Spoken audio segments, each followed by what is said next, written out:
Hello children, today we will see the fifth part of the lecture tissue. Okay, in this lecture we will see about the complex permanent tissue. Okay, now see, this is a complex permanent tissue. We find this complex permanent tissue in plants only. In the previous class we had learned the schematic diagram of the plant tissue. Okay, and after that today we will see the permanent tissue, that is complex permanent tissue. अब complex permanent tissue को complex permanent tissue क्यों कहा जाता है? क्योंकि ये जो complex permanent tissue है ये दो या दो से ज़्यादा टाइप के सेल से बने हुए, जैसे आपको मैंने बताया कि tissue is a group of a cell, है ना, ग्रुप ऑफ ए सेल। तो कॉम्प्लेक्स परमानेंट टिश्यू जो है इसमें दो या दो से ज़्यादा अलग अलग टाइप के सेल के कॉम्बिनेशन से बनते हैं, इसलिए इसे कहा जाता है कॉम्प्लेक्स परमानेंट टिश्यू। अब इसके टू टाइप्स होते हैं, first type is xylem and the second type is phloem. ठीक है, ये जाइलम और फ्लोएम को हम वस्कुलर टिश्यू भी कहते हैं और कंडक्टिंग टिश्यू भी कहते हैं। ठीक है, तो सबसे पहले we will see about the xylem. अब जाइलम जो है it is made up of a tracheids, vessels, xylem parenchyma and xylem fibres. ठीक है, then tracheid and vessels help to transport water and mineral from the root to all part of the plant. अब tracheid और vessel का main function क्या है? ये क्या करते हैं, रूट से जो रूट है वो रूट में प्रेजेंट होते हैं। ठीक है, और ये सॉइल से वाटर और मिनरल्स मतलब मैग्नीशियम है, पोटेशियम है, आयरन है, जो प्लांट की ग्रोथ के लिए सारी मिनरल्स की ज़रूरत होती है, इन सबको ये एब्जॉर्ब करते हैं ट्रकीट्स और वेसल्स, और ये पूरे प्लांट बॉडी में एक ही डायरेक्शन में ये टिप तक, प्लांट के टिप तक ये पहुंचाते हैं वाटर्स एंड मिनरल्स। ठीक है, उसी तरह से जाइलम पेरेन्काइमा जो है ये इसका मेन फंक्शन है स्टोर करना, फूड को स्टोर करना, and xylem fibers help to support the और to give the mechanical support to the plant. Then phloem is the next type of a conducting tissue, या फिर इसको हम कहेंगे next type of a complex permanent tissue present in the plant. अब phloem is made up of sieve tubes, companion cells, phloem parenchyma and phloem fibers. Then sieve tube and companion cell का main function है, ये क्या होता है कि leaves जो है फोटोसिंथेसिस के दौरान फूड प्रिपेयर करता है, और फूड जो है is in the form of carbohydrate. अब जो फ्लोएम में जो सीव ट्यूब और कंपेनियन सेल जो होता है, ये दोनों मिलके उस फूड को जो फोटोसिंथेसिस के दौरान बने हैं उसको प्लांट्स के पूरे पार्ट में, लीव से पूरे प्लांट के पार्ट में वो पहुंचाता है। Then again the same function here, phloem parenchyma जो है वो फूड को स्टोर करता है, और फाइबर्स जो है वो प्लांट को सपोर्ट करता है। तो इधर आपने देखा कि जाइलम एंड फ्लोएम के मेन फंक्शन जो है, जाइलम का मेन फंक्शन है water transportation and minerals transportation from root to all part of the plant, and phloem का जो मेन फंक्शन है वो क्या है, transportation of food to all part of the plant. Now here this is a structure of a xylem and a phloem. The xylem, see here the structure. In xylem you are able to see the perforation plate. यहाँ पे perforation plate है xylem में. Then here the vessel membranes is there, and this is a structure of a tracheids. And here it is a fibers. Fibers के जो walls होते हैं वो thick होते हैं, है ना, इसीलिए ये सपोर्टिव या मैकेनिकल सपोर्ट का काम करता है प्लांट्स में। Then we will see about the phloem. Phloem में देखिए यहाँ पे सीव प्लेट है, सीव प्लेट जैसे हम छन्नी कहते हैं वैसे छन्नीदार, मतलब इसमें छोटे छोटे से होल्स दिख रहे हैं, ये सीव प्लेट्स है, और यहाँ पे कंपेनियन सेल्स है, दिख रहा है आपको कंपेनियन सेल्स, ओके, एंड ये जो है सीव एलिमेंट्स इज दियर। अब यहाँ पे ये सीव प्लेट्स अभी मैंने आपको बताया है कि ये पूरे इनका मेन फंक्शन क्या होता है कि it transport the food to all part of the plant, and the fibres के यहाँ पे जो वॉल होते हैं ये थिक होते हैं, एंड ड्यू टू दिस वो thickness of the wall it provide the mechanical support to the plant. Then see the next type of a tissue is the animal tissue. Okay, now animal tissue is made up of a four type epithelial tissue, next is muscular tissue, then connective tissue and nervous tissue. So first epithelial tissue. Epithelial tissue जो है इसके भी और भी type होते हैं. Better we will see this schematic representation, you will understand this. अब देखिए एनिमल टिश्यू जो है it is made up of epithelial tissue, muscular tissue, connective tissue and nervous tissue. ठीक है. Then epithelial tissue is further divided into squamous, columnar, cuboidal and granular. Then muscular tissue is further divided into striated, unstriated and cardiac. Then connective tissue. Connective tissue is made up of blood, bone, ligaments, tendons, cartilage, areolar and adipose. Then the next type of a tissue is a nervous tissue. Now let's see one by one. First we will see about the epithelial tissue.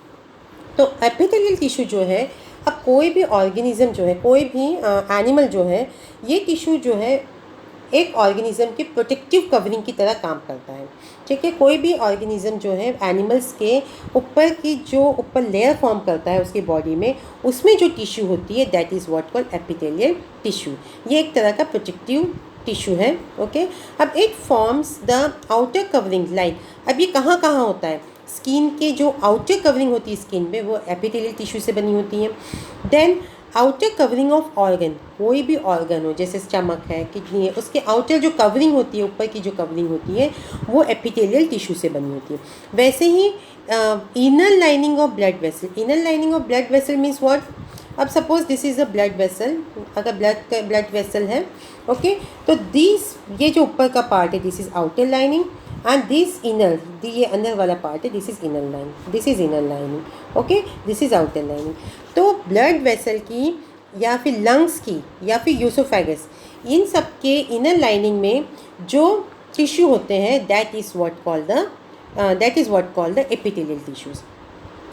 It protect the body and control the movement of material between the body and surrounding and between the part of the body. अब इसका main function क्या है? ये body को movement को control करता है और बॉडी में मटेरियल के ट्रांसपोर्टेशन में भी ये हेल्प करता है. ठीक है. अब जनरली ये सेल्स जो होते हैं, एपिथेलियल जो टिश्यूज़ होते हैं, उसके लिए जनरली सेल्स जो होते हैं वो क्लोज अरेंज होते हैं. ठीक है. टाइटली अरेंज होते हैं और उसमें जनरली बेस में फाइब्रस बेसमेंट मेम्ब्रेन्स होते हैं. अब देखिए जैसे सपोज एक एग्जांपल मैं आपको बता रही, ये सपोज सेल्स है, ग्रुप ऑफ सेल्स है. Okay. This is a group of cells. Epithelial tissue के ये ग्रुप ऑफ सेल्स है. ओके. सब में न्यूक्लियस होता है, साइटोप्लाज्म होता है और यहाँ पे बेस में यहाँ पे जो मेम्ब्रेन्स होते हैं इसे कहेंगे फाइब्रस बेसमेंट मेम्ब्रेन्स. ये जनरली सभी तरह के एपिथेलियल टिश्यू में हमें दिखाई देते हैं. देन हम फर्स्ट एपिथेलियल टिश्यू का फर्स्ट टाइप देखेंगे, स्क्वैमस एपिथेलियम टिश्यू. अब स्क्वैमस एपिथेलियल टिश्यू जो है consist of A thin flat cell. इसके जो सेल्स होते हैं स्क्वैमस एपिथेलियल टिश्यू के, ये एक तो पतले होते हैं और फ्लैट सेल्स होते हैं. ठीक है. और ये फ्लैट सेल होते हैं. It is a present. अब ये कहाँ प्रेजेंट होते हैं? ब्लड वेसल के लाइनिंग में होते हैं. ठीक है. लंग्स में होते हैं, माउथ में होते हैं, यूसोफेगस में होते हैं. ये स्क्वैमस एपिथेलियम कहाँ प्रेजेंट होते हैं? Again I am repeating, lining of blood vessel, lungs, mouth and esophagus. The skin has several layers of epithelial cells and the tissue is called stratified squamous epithelium. अब जब skin जो है, जो हमारी the skin में ये जो epithelial cells के बहुत ज़्यादा लेयर्स होते हैं. ठीक है. जैसे कि हमने बताया कि ये एक ही लेयर है, दिस इज़ वन लेयर. तो जब ये वन लेयर, ऐसे ये बहुत सारे लेयर्स का फॉर्मेशन करते हैं. इस तरह से मैनी लेयर्स इज़ देयर. तो उस समय अगेन इन सब में सेल्स होते, सेल में न्यूक्लियस होता है, साइटोप्लाज्म होता है, एवरीथिंग इज़ देयर. जब ये बहुत सारे लेयर्स में एपिथेलियल सेल अरेंज होते हैं तो उस तरह के एपिथेलियल को हम कहेंगे स्ट्रेटिफाई स्क्वैमस एपिथेलियल. क्या कहेंगे? We can say stratify squamous epithelial tissue. अब next type of epithelial tissue is columnar epithelial. अब ये जो टिश्यू होते हैं, this tissue are pillar like. ठीक है. पिलर लाइक सेल्स होते हैं और ये जनरली प्रेजेंट होते हैं वॉल ऑफ इंटेस्टाइन के वॉल में ये कॉलुमुलर एपिथेलियम होते हैं. The columnar epithelium tissue in the respiratory tract has hair-like projection called cilia. This tissue is called the ciliated columnar epithelial tissue. Now see here, जो columnar epithelial tissue होते हैं ये generally लंबे लंबे toll होते हैं इस तरह से, ओके इस तरह के टॉल दिखते हैं टिश्यूज़ जो हैं, और बेसमेंट तो होता ही है। मैंने अभी आपको बताया कि एपिथेलियल टिश्यू में जनरली फाइब्रस बेसमेंट मेम्ब्रेन होते हैं।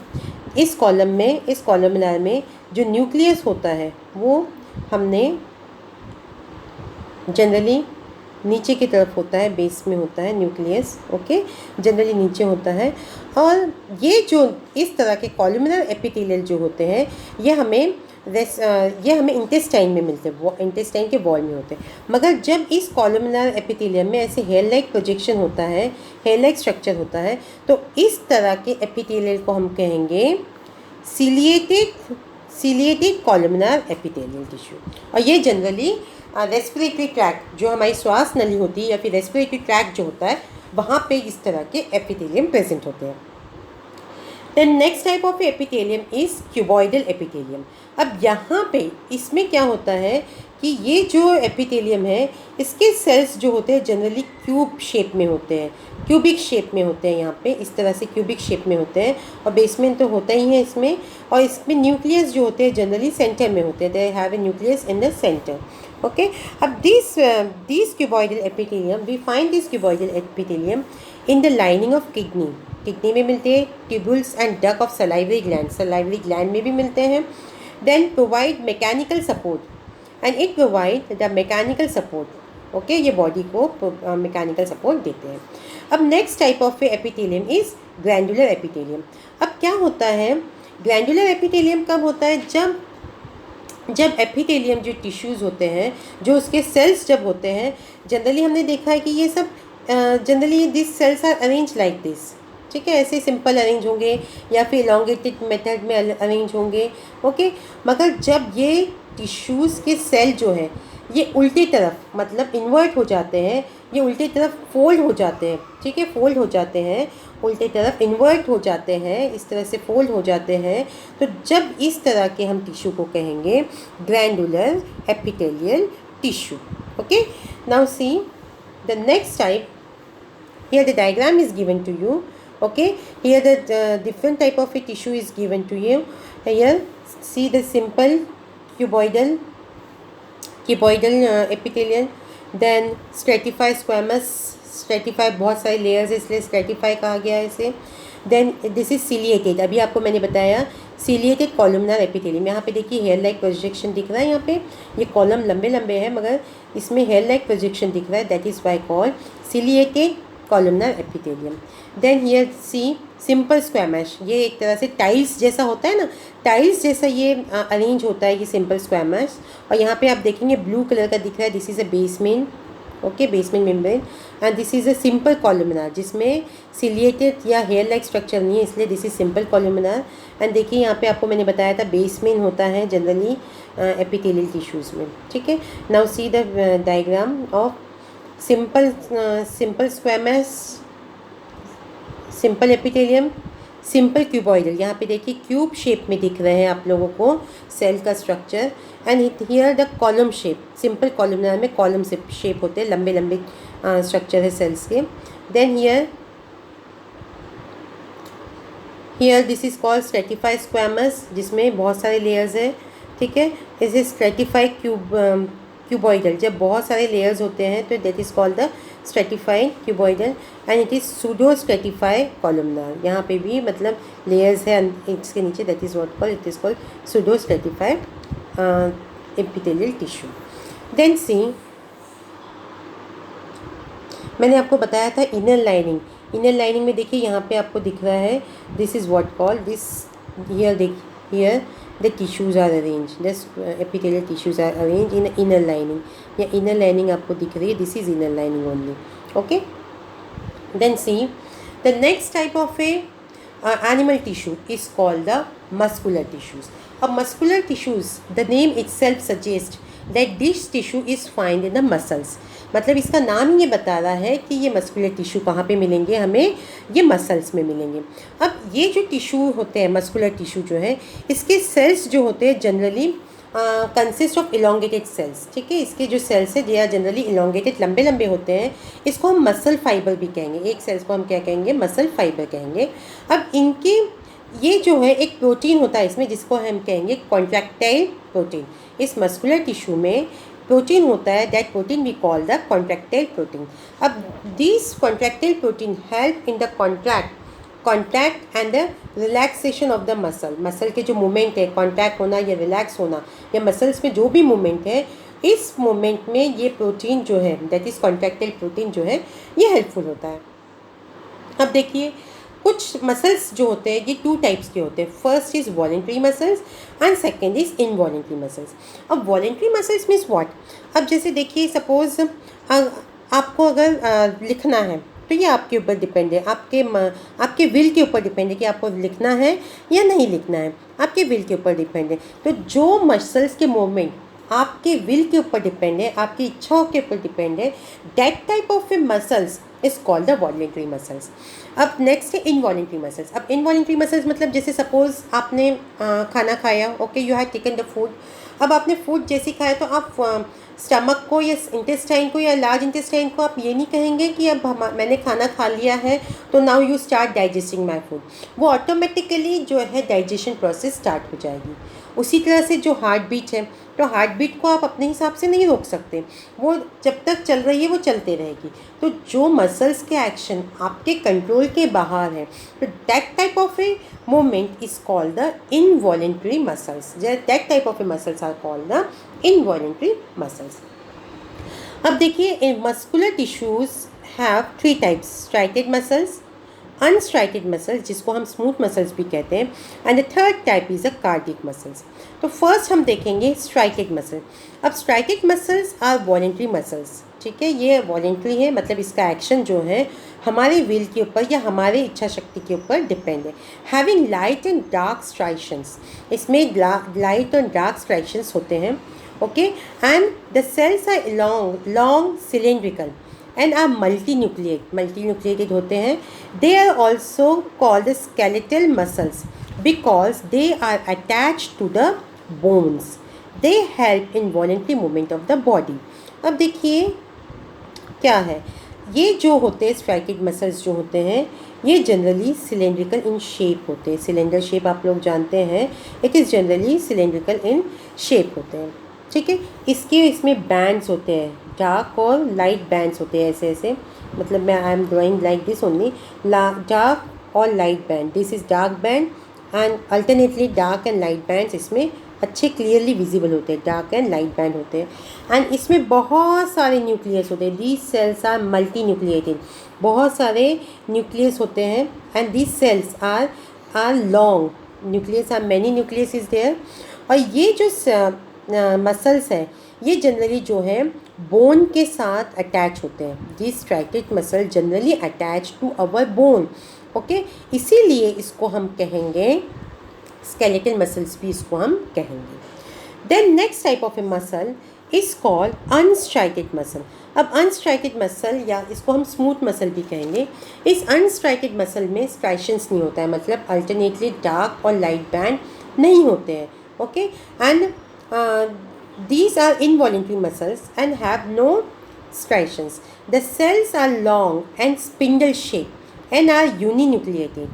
They are present in alimentary canal, blood vessels, bronchi of lungs, iris of eye, etc. They help in involuntary movement. अब ये जो involuntary muscles जो हैं ये जनरली स्पिंडल शेप होते हैं। Spindle shape means somewhat like this, spindle shape होते हैं। ये जनरली यूनिन्यूक्लिएट होते हैं, एक ही न्यूक्लियस होता है और इसमें स्ट्राइशंस नहीं होते। जैसे हमने बैंड देखा ना अभी स्ट्राइटेड मसल में, तो इसमें ये बैंड इस तरह के नहीं होते हैं। और ये जो है इनवॉलेंट्री मसल्स है, this muscles is generally found, हमें ब्लड वेसल्स में दिखते हैं, लंग्स के ब्रोंकाई में दिखते हैं, आइज़ के आइरिस में दिखते हैं, ओके, एंड इसके जो एक्शंस है इनवॉलेंट्री मसल्स जो है, ये अनस्ट्राइटेड मसल्स जो है, इसके एक्शन जो है हमारे विल के ऊपर डिपेंड नहीं होते हैं। Then the third type of a muscular tissue is cardiac muscles. अब cardiac muscle it self suggest कि ये हार्ट में होते हैं, ये मसल्स जनरली हार्ट में होते हैं, ये इन्वॉल्यूंटरी मसल्स होते हैं, मगर इसमें स्ट्राइशंस जो होता है वो फेंट होता है, ज़्यादा डार्क नहीं होता है, स्ट्राइशंस होते ज़रूर हैं. And these cells are long cylindrical and branch and multi nucleated. इसमें जो स्ट्राइशंस जो होता है वो डार्क नहीं होता है, और ये ब्रांच होते हैं, इसके सेल्स जो होते हैं इसके में ब्रांच होते हैं, एंड ये मल्टी न्यूक्लिएट होते हैं. They are present in heart and help in the contraction and relaxation of heart. अब हार्ट के जो कॉन्ट्रैक्शन और रिलैक्सेशन में this cardiac muscles is very helpful. अब जैसे मैंने आपको बताया ये सिलेंड्रिकल होते हैं, and this muscles is branch also, इस तरह के होते हैं. Then one more is there, here the branches is there. Okay, single nucleus, many nucleus is there. और स्ट्राइशंस जो होते हैं वो कम होते हैं, मतलब लाइट होते हैं कंपेरेटिवली स्ट्राइटेड मसल्स के. ठीक है, and this muscles we found in the heart and it's helpful in the contraction and relaxation of the heart. Then here you can see the picture clearly. You can see clearly image of the muscle. Here you see the cardiac muscle. Now cardiac muscles, you see the branch in the cardiac muscle. Striations भी दिख रहे हैं. Nucleus is also there. And skeletal muscle देखिए यहाँ पे striations बहुत दिख रहे हैं. Clear striations है, alternate dark and nucleus, many nucleus is there. And smooth muscles देखिए spindle shape होते हैं, generally ऐसे spindle shape होते हैं. And it is single nucleus. It have a single only one nucleus. Smooth muscle generally stomach के यहाँ पे covering में होते हैं, आउटर लाइनिंग में होते हैं. स्केलेटल मसल्स जो होते हैं यहाँ आपको दिख रहा है, this is a structure. Skeletal bone से अटैच होते हैं, इसलिए इसको स्केलेटल मसल भी कहते हैं. Then cardiac muscle, this cardiac muscle is present in the heart. Okay, in the heart, so it is called the cardiac muscles. The same picture is given here. यहाँ पे the more elaboration is there. Smooth muscle made up of many nuclei and the smooth is there, no striation is present. यहाँ पे आपको alternately dark and light bands देख रहे हैं. Then यहाँ पे cardiac muscle में you can see the branches is there. Okay, here you can see the branches is there. Okay, then see the next type of animal tissue is called the connective tissue. Next type is connective tissue. Now see what is given here. Connective tissue connect the joints and the different part of the body together. अब ये connective tissue का काम ही connect करना है. Body में जितने भी joints हैं उनको कनेक्ट करने का काम ही ये कनेक्टिव टिश्यू करता है. The cells of the connective tissues are loosely pack. इसके सेल्स जो होते हैं कनेक्टिव टिश्यू के, ये बहुत लूजली पैक होते हैं और इनके बीच में स्पेस होता है, वहाँ पे एक जेली लाइक मैट्रिक्स फील होता है. ठीक है, अब देखेंगे आप connective tissues are, see the type of connective tissues: blood, bone, ligament, tendons, areolar tissue and adipose tissue. First we will see the blood. A blood is contain a fluid called matrix called plasma. अब blood में एक fluid होता है, उस fluid को हम कहेंगे plasma, और उस प्लाज्मा में होता है आरबीसी जिसको हम कहेंगे रेड ब्लड सेल्स, और डब्ल्यूबीसी जिसे हम कहेंगे वाइट ब्लड सेल्स, और platelets. Again I am repeating, blood जो है एक फ्लूइड होता है जिसे हम कहेंगे प्लाज्मा. प्लाज्मा में होता है red blood cells, white blood sales and platelets होते हैं. अब ब्लड का मेन फंक्शन क्या है? Transportation of gas. जो हम ऑक्सीजन हमारे बॉडी में हम इनहेल करते हैं, उस ऑक्सीजन को ट्रांसपोर्ट करने का काम ब्लड करता है. देन फूड को, डाइजेस्टेड फूड को भी वो ट्रांसफर पूरे बॉडी में ट्रांसपोर्ट करने का काम भी ब्लड करता है. Hormones is also transport by the blood. और वेस्ट मटेरियल जो है उसको भी ट्रांसपोर्ट करने का काम जो है ब्लड ही करता है. Then the next type of a connective tissue is bone. अब जैसे bone, you know it is a hard and strong tissue. Bone hard होता है और स्ट्रॉन्ग टिश्यू होता है, and it consist of cell which has embedded in the hard matrix containing calcium and phosphorus. अब देखिए इस बोन्स में के जो मैट्रिक्स होते हैं वो बहुत हार्ड होते हैं, और वो मैट्रिक्स जो होते हैं वो कैसे बने होते हैं? कैल्शियम से और फॉस्फोरस से. इस कैल्शियम और फॉस्फेट के हार्ड होने के कारण क्या है, जो बोन होता है वो हार्ड एंड स्ट्रॉन्ग टिश्यू होता है। अब बोन तो आपको पता है कि ये हमारी बॉडी का फ्रेमवर्क या ढांचा बनाता है और पूरे बॉडी को और बॉडी के अंदर जितने भी मेन ऑर्गन्स हैं उनको वो सपोर्ट करने का काम करता है। Then the next type of a tissue is ligaments. Ligament is a flexible tissue which join bones together. अब बोन्स, दो बोन्स को जॉइन करने का काम करता है लेगामेंट और हेल्प इन द मूवमेंट, और बोन के जो है मूवमेंट में हेल्प करता है ये। Again ligament are the flexible tissue which join bones together, bones को जॉइन करता है and help in the movement. Then tendon, tendon is a fibrous tissue which join muscle. अब मसल को बोन से जॉइन करने का काम करता है टेंडन। आप कंफ्यूज नहीं होंगे कि लेगामेंट बोन से बोन को जॉइन करता है और टेंडन जो है मसल को बोन से जॉइन करता है और help in the movement of the body. Then next type of a tissue is areolar tissue. Fill the space between skin and muscle. Skin, जो हमारी स्किन होती है, और मसल्स, उनके बीच में जो जगह होती है उसको, उस खाली जगह को एरुलर टिश्यू भरता है या उस जगह पे एरुलर टिश्यू रहता है। एंड इनसाइड द ऑर्गन, ये ऑर्गन के अंदर भी रहता है, around the blood vessels, and it help to repair the tissue. अब टिश्यू में कुछ प्रॉब्लम है, टिश्यू में कुछ गड़बड़ी आई है, उस गड़बड़ी को ठीक करने का काम करता है एरुलर tissue. Then the next type of a tissue is adipose tissue. It is found between the skin. It is found between the skin and between the internal organ. अब स्किन और इंटरनल ऑर्गन के बीच में, मतलब हमारे body के अंदर जो organ है उसके बीच में जो टिश्यू होता है उसे कहेंगे adipose tissue. It contain fats and help to store fats. इसमें फैट्स होता है और ये फैट को स्टोर करने का भी काम करता है। अब देखिए यहाँ पे आपको दिख रहे हैं, यहाँ पे कंपोनेंट ऑफ ब्लड सेल्स दिख रहे हैं। ब्लड सेल्स जो है ये किससे बना है, ब्लड वेसल्स से। देखिए white blood cells is you are able to see. Plasma है, प्लाज्मा एक तरह का फ्लूइड है, मैंने बताया था, जिसमें जो मैट्रिक्स है, plasma is a kind of a matrix which is in which white blood cell and red blood cell और प्लेटलेट्स एम्बेड है, उसके अंदर रहते हैं। ओके, तो this is what called the blood tissue.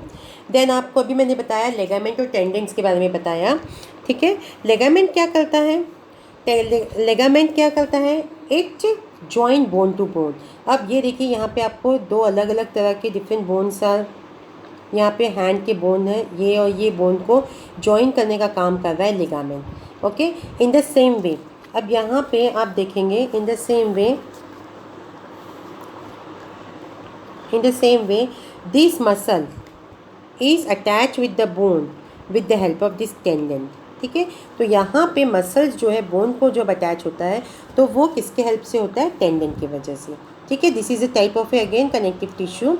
और अभी मैंने आपको बताया this is a diagram areolar tissue, this is a adipose tissue, this is a bone tissue and this is a cartilage tissue. Then see the next and the last type of animal tissue is called the nervous tissue. अब nervous tissue का इस main function, अब इसका main function nervous tissue का क्या है, ये एक बॉडी के एक पार्ट से मैसेज इकट्ठा करता है और ये उस हिसाब से वो रिस्पॉन्स करने को मैसेज क्रिएट करता है। अब जैसे सपोज़ एक एग्जांपल मैं आपको बताती हूँ। सपोज़ आपके आंखों के सामने कोई लाइट आई, ठीक है, लाइट आई, तो जैसे ही लाइट आपके आंखों के सामने आती तो you immediately close your eyes, आप अपने आइज़ को बंद कर देते हैं। तो क्या होता है कि उसी समय आप जो नर्वस टिश्यूज़ जो आइज़ के पास है वो ब्रेन में मैसेज करते हैं और फटाक से ब्रेन वापस से मैसेज कंडक्ट करता है। ये इतना फास्ट होता है कि you immediately close your eyes.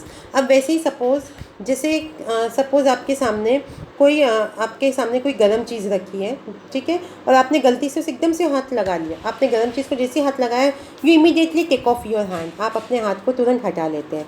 तो क्या होता है, ये जो नर्वस टिश्यू है ये क्या करता है, ये आपके मैसेज को ब्रेन तक पहुंचाता है, फिर वापस से वही मैसेज कन्वे करता है कि you immediately remove your hand.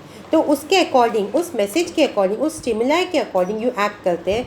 तो ये जो मेन काम है ये नर्वस टिश्यू का होता है। अब this nervous tissue is found in brain, ये ब्रेन में होता है, स्पाइनल कॉर्ड में होता है एंड नर्व्स में होता है। It consist of nerve cells and call neuron. इसके नर्वस टिश्यू के अंदर जो नर्व सेल होते हैं उसको हम कहेंगे न्यूरॉन। अब देखिए यहाँ पे ये एक जो दिख रहा है दिस इज़ अ न्यूरॉन, ठीक है, ये नर्व दिस इज़ न्यूरॉन। अब न्यूरॉन या फिर नर्व सेल के बारे में हम देखेंगे। Neuron has a cell body containing a nucleus and a cytoplasm. It has a hair-like structure called dendrites and have a long part called the axon, having nerve ending. The axon has a protective covering called myelin sheath. The neurons are joined together to form the nerve fibers. The junction between two neurons is called the synapses. Now see here the structure. यहाँ पे देखिए आप neuron का आप देखेंगे this is a neuron cell, इसमें you will see the nucleus, इसके आसपास स्ट्रक्चर साइटोप्लाज्म होगा and this hair like structure is called the dendrites. इस हेयर लाइक स्ट्रक्चर को हम कहेंगे डेंड्राइट्स कहेंगे, ठीक है। एंड दिस डेंड्राइट और फिर जो सेकेंड पार्ट है न्यूरॉन का this is what called axon. अब एक्सॉन के ऊपर ये जो डार्क स्ट्रक्चर इसके ऊपर ये जो सेंटर है दिस इज़ एक्सॉन। अब एक्सॉन जो है एक्सॉन के ऊपर एक कवरिंग होती है, यहाँ पे आपको कवरिंग दिख रही है, this covering is called the myelin sheath, ठीक है। एंड देन एक्सॉन में एक स्किवन सेल्स, बीच में स्किवन सेल्स इज ऑल्सो देयर, और दो एक्सॉन के बीच में टू एक्सॉन के बीच में जो कनेक्ट कर रहा है this is what called node of Ranvier. दो एक्सॉन को जो ऐसे एक्सॉन सेल्स को ऐसे कनेक्ट कर रहा है, दो एक्सॉन सेल्स जो एक्सॉन के सेल्स को कनेक्ट करने वाला जो पोर्शन है that is called node of Ranvier. अब यहाँ नीचे जो होता है ये यहाँ पे इसको कहते हैं सिनेप्सिस। सिनेप्सिस वाला पोर्शन होता है, इस जगह पे नेक्स्ट न्यूरॉन अटैच होता है। तो ये मैसेज यहाँ से डेंड्राइट मैसेज कनेक्ट करता है कोई भी and it goes throughout the cell, और फिर ये सिनेप्सिस यहाँ पे दो एक और सेल्स जो है न्यूरॉन के इट विल अटैच हियर और ये मैसेज कन्वे करता है दूसरे न्यूरॉन को। In this way the neuron work. देखिए आप यहाँ पे इस दूसरे डायग्राम में भी देखेंगे कि एक न्यूरॉन है, one neuron is attach to another neuron and the जहाँ अटैच हो रहा है आप लोग देख पा रहे हैं, are you able to see the attach जहाँ हो रहा है यहाँ पे this is what called synapsis. This attachment portion is called the synapsis. Now we had completed this portion and that's all for today. Thank you.